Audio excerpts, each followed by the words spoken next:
Thanks very much for staying with us. Charu wants to go back to the dancing that's happening in Melbourne because that's the most fun thing that's going on right now. That's true. But, you know, we're just going to look at some of the aspects of this game now, talking about the fact that India are on a roll. Atul already said the fact is that India were expected to be in the quarterfinals. The format of the tournament is such, but why this hype? Why this huge optimism now? It's because India's come into the quarterfinals literally like a juggernaut, and one man can be credited for that. That is Mahendra Singh Dhoni. MS Dhoni and Sakshi Dhoni blessed with a baby girl just before the World Cup.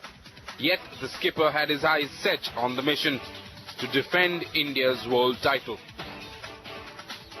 So let me ask the man himself, are congratulations due to you on a personal front? And if it is, would you have rather been in India for these 2 days?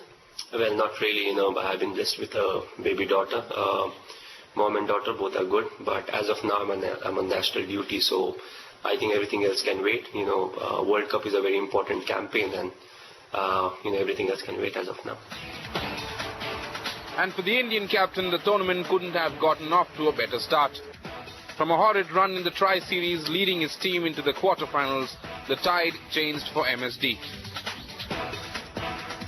Just on the game. He understands the game. He understands how to win a game.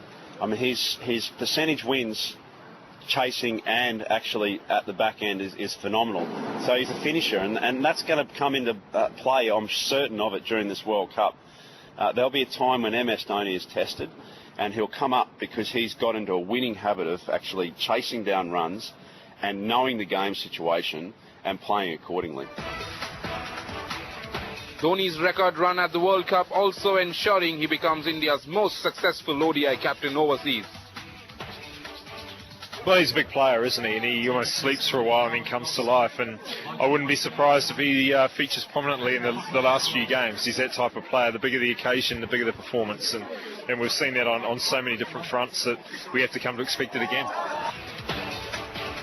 From backing players like Suresh Raina to the hilt, some of the batsmen, you know, जिन्होंने उस number पे batting की है. Virat has batted at that number, Rohit has batted, and nobody really has been successful. So, you know, he's the best that we have got, and we need to back him, because if you don't back him, the new guy who comes, he'll be like, मुझे तो shot नहीं मारना भाई, मैं अपने लिए खेलता हूँ, 25 रन बनाओ, घर जाके bat, खुश रहो. to sending down warnings at the right moment. The skipper displaying his old magic once again.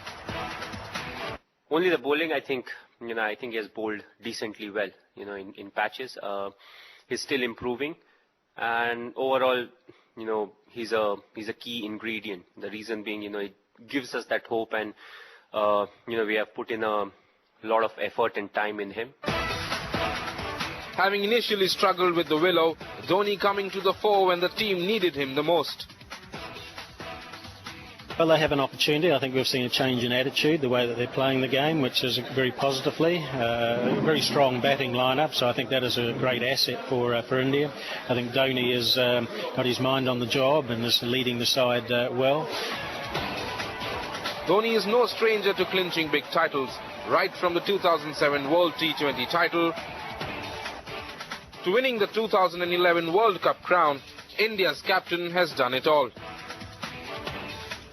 It's time to rewrite history books by defending the title. Until now, at the 2015 edition, everything is falling according to skipper MS Dhoni's script. Sports Bureau, Times Now.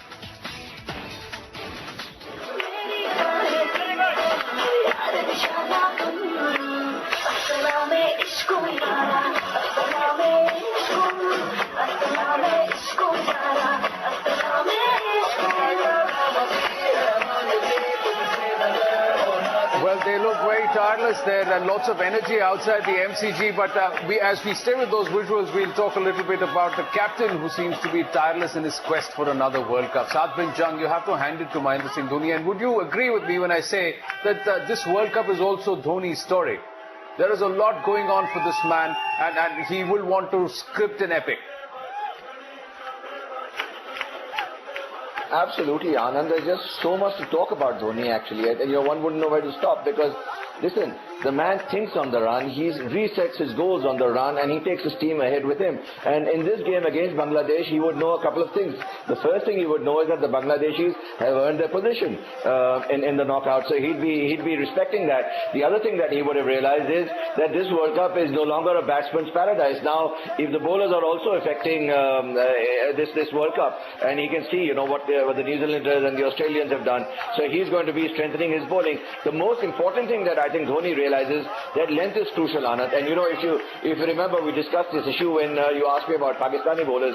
I think Dhoni has realized that when the bowling is around 145, 150, the Pakistanis at least are straying, but the Australians, New Zealanders, and his own bowlers, even though they're hitting 140, 145 in Sami and in the other two bowlers, as long as they can get their length right, they'll have more confidence to pitch it in the right spot. So I think Dhoni's been working on that, and I found out from sources that one of the things that he's done with his bowlers in the nets is actually work on their length, knowing that length and confidence is going to be crucial in taking this World Cup, in getting this World Cup back for us. And his bowlers have been doing the job. It's the bowling unit that was questioned, Charu, going into the World Cup. It's come good.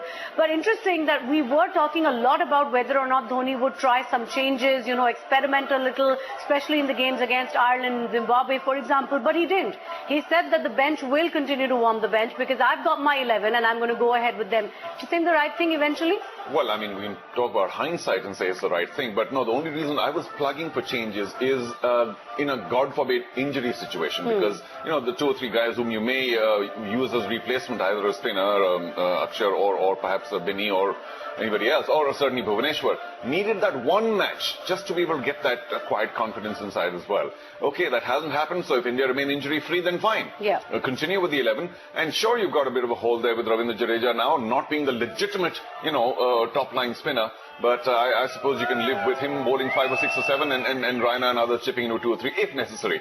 India cannot afford to have an off day, but the medium pace is, or the faster bowlers are. We can't say medium pace anymore, can we?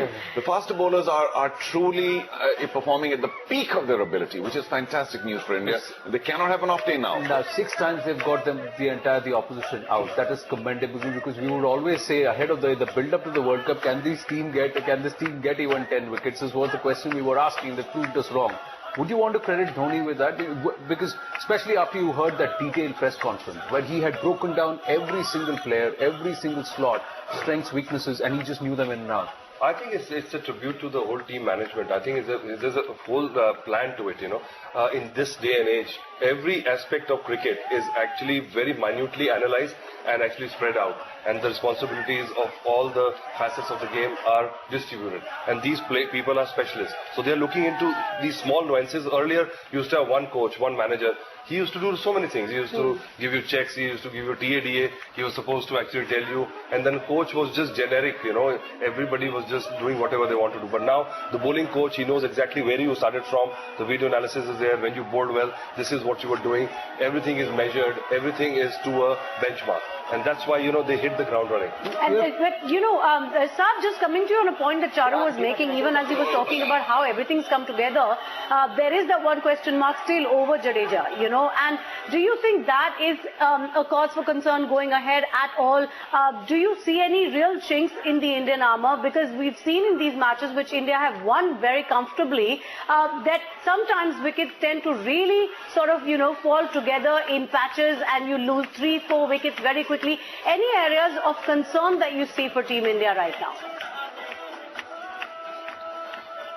Tina, is that for me? Yes.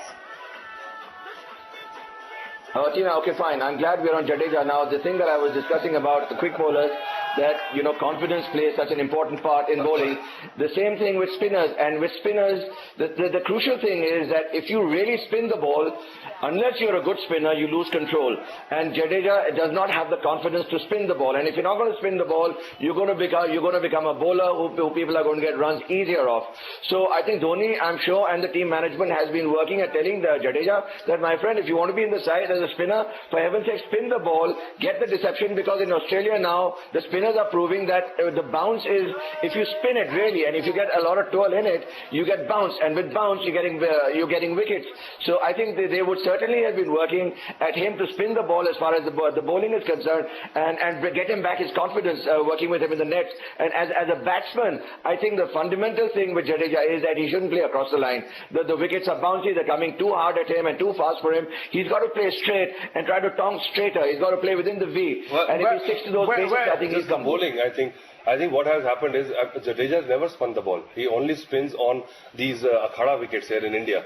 Otherwise he doesn't. His forte is just accuracy, and he bowls at one pace only. That's the problem. In bigger grounds, all he needs to do is not try to spin the ball. It's too late for him to do that. Just bowl and bowl slower. That's the only variety he can bring. You took the words out of my mouth, because MCG is a big ground. Atul, on Australian wickets you get not be able to hit out of the park. On Australian wickets you become the liability, Atul. Yeah. So you may not be able to hit it out of the Don't park play him, regularly. Atul. If that's the case, don't play him because he's a huge liability. No, but Charu's making a point about the MCG being a big ground. What you're saying is right, then don't play him in this game. Yuvraj never turned the ball, and look how he did for India. You don't have to be a turner of the ball to be successful as a spinner in one day. You have to vary your speed. Spinner saying that he cannot spin the ball. He has never spun the ball. Yeah, but I mean, today, whether he can spin the ball or not, Saat bin Jug, Mahendra Singh Dhoni wants Ravindra Jadeja there in that mix, and so we have to be in a way to accept that. Just 10 seconds. Swallow the hard pill. Yeah. The reason he fires it in, and he has more of an armor than anything else, because of the negative mind frame. I don't want to get hit because my captain will say, "What the hell? You gave 12 runs away, now out." So that's why he keeps firing it in. At the MCG finally has the opportunity because of big ground to just sort of slow it up and toss it up and let the batsman go, because chances are they might take you for a 6 or 2, but they will be offering you chances as well, out in the outfield. So today's a perfect opportunity for him to change and not be negative with his bowling. Well, as every time we've gone hammer and tongs at some player, that person's come out and performed, and then we've had to say, all right, he's also come to the party. So let's hope that this is the knockout stages and Ravindra Jadeja also comes to the party. We've got to take another short break as we build up to the final segment of Power Play Active before the quarterfinal. India versus Bangladesh gets underway at Melbourne. The number of fans going up. Quick check of some other World Cup news, starting with the West Indies. Opening batsman Chris Gayle has undergone scans on his injured back and should be ready to play in the team's World Cup quarter-final against New Zealand on Saturday. Gayle missed the West Indies' final Pool B game against the UAE. The injured batsman received an injection to help with the pain.